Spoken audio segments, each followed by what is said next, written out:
आज मी तुमच्यासाठी खूप छान अशी रेसिपी घेऊन आलेली आहे। ती रेसिपी म्हणजे बिना पीठ आंबवता झटपट बनवा तांदळाचा कुरकुरीत उत्तप्पा। ही खूप सोपी रेसिपी आहे, झटपट होणारी आहे आणि पीठ आंबवायची काहीच गरज लागत नाही यामध्ये आणि फक्त 5 मिनिटात आपला हॉटेल स्टाईल उत्तप्पा तयार होतो, एकदम मऊ लुसलुशीत आणि कुरकुरीत असा। तुम्हाला दिसत असेल बघा इथे। चला तर मग आजच्या रेसिपीला सुरुवात करूया। इथे एक मी पातेलं घेतलेलं आहे आणि हे 1 वाटी मी तांदळाचं पीठ घेतलेलं आहे। हे पीठ मी एका खास ट्रिकने बनवलेलं आहे। सो हे पीठ कसं बनवायचं हे मी तुम्हाला व्हिडिओमध्ये सांगत जाईन पुढे। सो आता हे 1 वाटी मी तांदळाचं पीठ घेतलेलं आहे, ते आता या पातेल्यामध्ये आपण ओतून घ्यायचं आहे। व्हिडिओ आवडत असेल तर व्हिडिओला लाईक करा आणि जर तुम्ही चॅनलवर नवीन असाल तर चॅनलला सबस्क्राइब करा, जेणेकरून येणाऱ्या नवनवीन व्हिडिओजचे अपडेट तुम्हाला लगेच मिळतील। आता यामध्ये आपण चवीप्रमाणे मीठ टाकायचं आहे। हे तुमच्या आवडीनुसार टाकायचं आहे। ही खूप सोपी रेसिपी आहे। इथे पहिल्यांदा आपण अर्धी वाटी पाणी घ्यायचं आहे। आता हे पाणी आपण या पिठामध्ये घालून घेणार आहोत आणि आता हे पाणी आणि पीठ छान असं मिक्स करून घ्यायचं आहे। यामध्ये आपण लगेच सगळं पाणी ओतायचं नाहीये, हळूहळू हे पाणी आपण ओतायचं आणि पीठ असं मळायचं आहे। आता तुम्हाला दिसत असेल पाणी सगळं शोषण घेतलेलं आहे पिठाने। आता यामध्ये परत आपण अर्धी वाटी पाणी घ्यायचं आहे, ते आता आपण यामध्ये घालून घेऊयात। आता हे छान असं परत एकदा आपण मिक्स करून घ्यायचं आहे। या पिठातल्या गाठी छान अशा फोडून घ्यायच्या आहेत, अजिबात यामध्ये गाठी नाहीत राहिल्या पाहिजे। आणि ही रेसिपी करायला खूप सोपी आहे। जेव्हा आपल्या घरात पाहुणे येतात आणि त्यांना उत्तप्पा खायची इच्छा असते तेव्हा आपण लगेच झटपट बनवू शकतो। आता तुम्हाला दिसत असेल बघा, छान अशा मी पिठातल्या गाठी फोडून घेतलेल्या आहेत आणि हे पीठ बनवायची सुद्धा पद्धत खूप सोपी आहे, झटपट होणारी आहे। आता हे सगळे गाठी आपले फोडून झालेले आहेत। आता यामध्ये आपण बारीक चिरलेला कांदा घ्यायचा आहे। जर तुम्हाला जाडसर चिरलेला आवडत असेल तर तुम्ही जाडसर चिरलेला घेतला तरीही चालेल। आणि यामध्ये अजिबात सोडा घालण्याची काहीच गरज लागत नाही, कारण हे पीठ त्या एका छान अशा सोप्या अशा ट्रिकने बनवलेलं आहे। बारीक चिरलेला एक टोमॅटो घ्यायचा आहे। इथे तुम्ही कोणत्या भाज्या वापरल्या तरीही चालेल, जर गाजर तुम्हाला आवडत असेल तुम्ही घेतलं तरीही चालेल। कापलेली कांद्याची पात घ्यायची आहे आणि ही मी हिरवी मिरची घेतलेली आहे। या मी 2 ते 3 हिरव्या मिरच्या घेतलेल्या आहेत आणि त्या बारीक अशा चिरून घेतलेल्या आहेत। आता हे सगळे पदार्थ आपले घालून झालेले आहेत। आता हे छान असे आपण मिक्स करून घेणार आहोत, जेणेकरून हे सगळं जे आपण या पिठामध्ये मीठ टाकलेलं आहे ते सगळं आपल्या भाज्यांना लागलं जाईल आणि पिठालाही। आता तुम्हाला दिसत असेल बघा, छान असं आपलं पीठ मिक्स करून झालेलं आहे। तुम्हाला दिसत असेल बघा कन्सिस्टन्सी आत्ताच अशा प्रकारे हे पीठ मळून घ्यायचं आहे। आता हा मी 3 ते 4 कढीपत्त्याची पाने घेतलेली आहेत, ती छान अशी यामध्ये घ्यायची आहेत। तुम्ही चुरून टाकली तरीही चालेल, छान असा वास येतो कढीपत्त्याचा, त्याच्यामुळे आपण ही पाने घेतलेली आहेत। आता याच्यामध्ये आपण अर्धी वाटी पाणी घ्यायचं आहे। आता इथे तुम्हाला पाण्याचं प्रमाण लक्षात ठेवायचं आहे। जर तुम्ही तांदळाचं 1 वाटी पीठ घेतलं असेल तर इथे तुम्हाला 1.5 वाटी पाणी लागतं। आता हे शेवटला आपण अर्धी वाटी पाणी टाकलेलं आहे। आता हे छान असं मिक्स करून घ्यायचं आहे आणि ही रेसिपी करायला खूप सोपी आहे। क्रिस्पी असा उत्तप्पा तयार होतो, ज्याप्रमाणे आपण हॉटेलमध्ये खातो उत्तप्पा, आणि याची चव आंबटही लागते बिना आंबवता। हे एक विशेष आहे या पिठाचं। आता तुम्हाला दिसत असेल छान असं मिक्स करून झालेलं आहे। हा मी नॉनस्टिकचा तवा घेतलेला आहे, याच्यावरती आता मी 1 चमचा तेल घातलेलं आहे। सुरुवातीला नॉनस्टिकच्या तव्यावरती 1 चमचा तेल घातलं तर चालेल आणि परत जर तुम्ही उत्तप्पे करत असाल तर परत तेल घालायची काहीच गरज लागत नाही, कारण ते तेल नॉनस्टिकच्या तव्याला चिकटलेलं असतं। फक्त सुरुवातीला पहिला उत्तप्पा करताना तेल घालायचं आहे। आता हे पीठ घ्यायचं आहे आणि हे बरोबर असं मध्यभागी टाकायचं आहे। जर तुम्हाला मोठा उत्तप्पा करायचा असेल तर तुम्ही स्प्रेड करून घेतलं तरीही चालेल, बट आज आपण इथे स्मॉल साईजचे उत्तप्पे करणार आहोत, कारण ते दिसायला खूप छान दिसतात आणि लगेच क्रिस्पी होतात। आता हे आपलं पीठ स्प्रेड करून झालेलं आहे। आता चारी बाजूने आपण हे असं तेल टाकायचं आहे, थोडंसं, जास्तही नाही टाकायचं कारण हा नॉनस्टिकचा तवा आहे। आता हे छान असं आपण एका बाजूने ह्याला फ्राय होऊन देणार आहोत। आता मी तुम्हाला सांगते हे पीठ मी कसं बनवलेलं आहे। तांदूळ घ्यायचे, ते 4 ते 5 तासासाठी भिजवत ठेवायचे, त्याच्यानंतर ते धुवून घ्यायचे स्वच्छ पाण्याने आणि ते फॅनखाली वाळत ठेवायचे 1 ते 2 तासासाठी। आणि छान असे वाळल्यानंतर ते तुम्ही मिक्सरमध्ये बारीक करू शकता, म्हणजेच मिक्सरमध्ये पीठ करून घेऊ शकता, किंवा तुम्ही गिरणीवरून दळून आणलं तरीही चालेल। अशा प्रकारे हे तांदळाचं पीठ आपण करून घ्यायचं आहे। तर तसेच एका बाजूने छान असा फ्राय झालेला आहे. आता तो आपण पलटी करून घेतलेला आहे. आता आपण दुसऱ्या बाजूने असा क्रिस्पी होईपर्यंत फ्राय करून घ्यायचा आहे. झटपट होणारी उत्तप्पे आहेत. हे आकारही छोटा आहे आणि लगेच ते भाजले जातात. त्याच्यामुळे अशा प्रकारचे तुम्ही उत्तप्पे तुमच्या घरी करू शकता. मुलांना तुमच्या टिफिनमध्ये सुद्धा देऊ शकता. तुम्हाला दिसत असेल बघा, दुसऱ्या बाजूने छान असा आपला क्रिस्पी फ्राय करून झालेला आहे. अशा प्रकारे आपण सगळे उत्तप्पे तयार करून घेणार आहोत.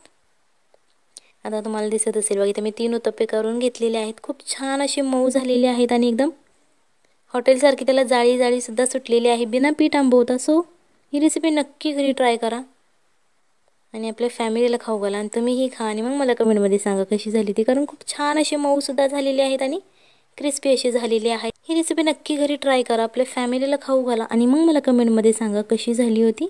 मग भेटूयात पुढच्या रेसिपीमध्ये. तोपर्यंत बाय बाय, टाटा. अरे हे काय बनवलं मेथीचं. जर तुम्हाला रोज तीच मेथीची भाजी खाऊन कंटाळा आला असेल तर तुम्ही अशा प्रकारे नवीन मेथीची रेसिपी ट्राय करू शकता. ही रेसिपी करायला सोपी आहे, झटपट होणारी आहे आणि कमी साहित्यात होणारी रेसिपी आहे. सो ही रेसिपी तुम्ही तुमच्या मुलांच्या टिफिनला सुद्धा देऊ शकता. इतकी टेस्टी ही रेसिपी आहे. सगळ्यात पहिल्यांदा इथे आपल्याला एक मिक्सरचं भांडं घ्यायचं आहे आणि त्यामध्ये 3 ते 4 कांदे जाडसर असे चिरून घालायचे आहेत. अर्धा टोमॅटो घालायचा आहे आणि याची आता आपल्याला एक पेस्ट बनवून घ्यायची आहे.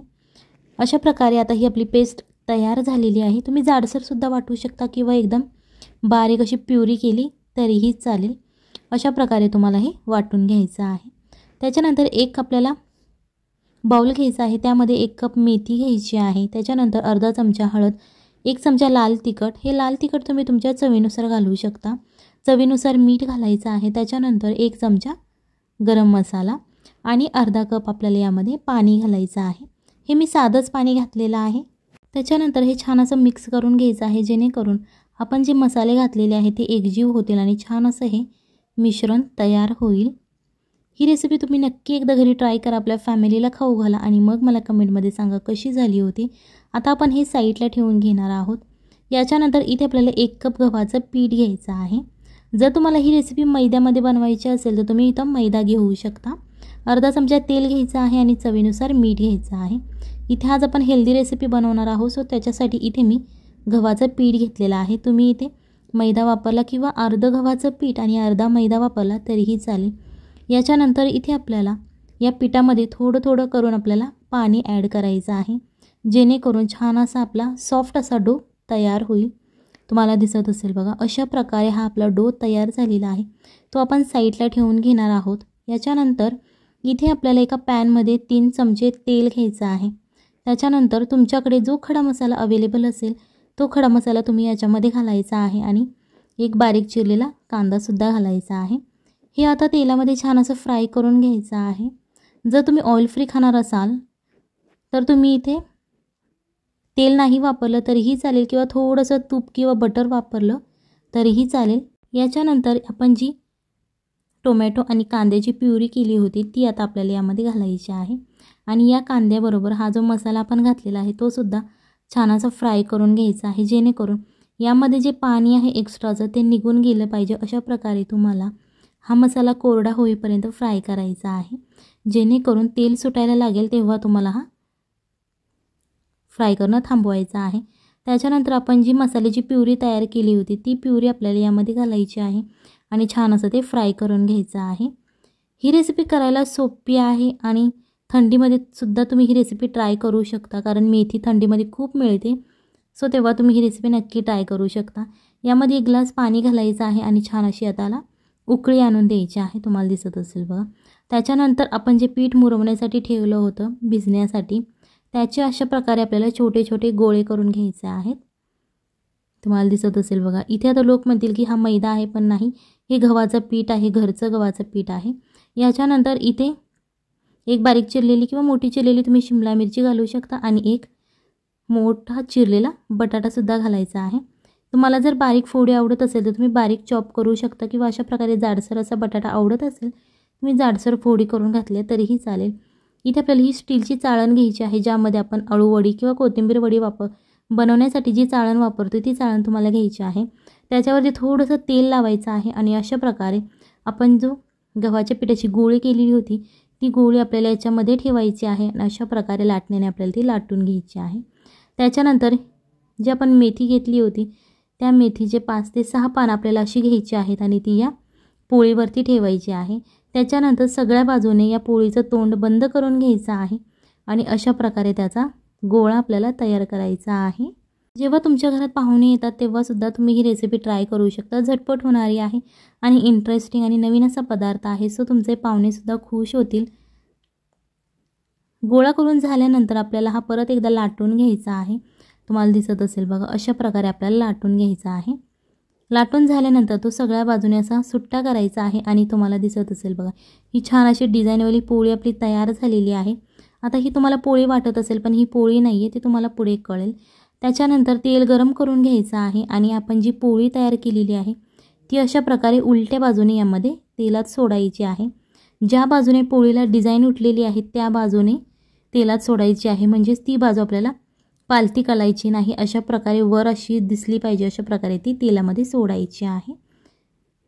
मध्यम आचेवरती तुम्ही ही पुरी फ्राय करू शकता। अशा प्रकारे ही पुरी तुम्हाला तेलामध्ये फ्राय करायची आहे। जर तुम्ही तेल खात नसाल, तूप खात असाल तर तुम्ही तुपामध्ये फ्राय केली तरीही चालेल।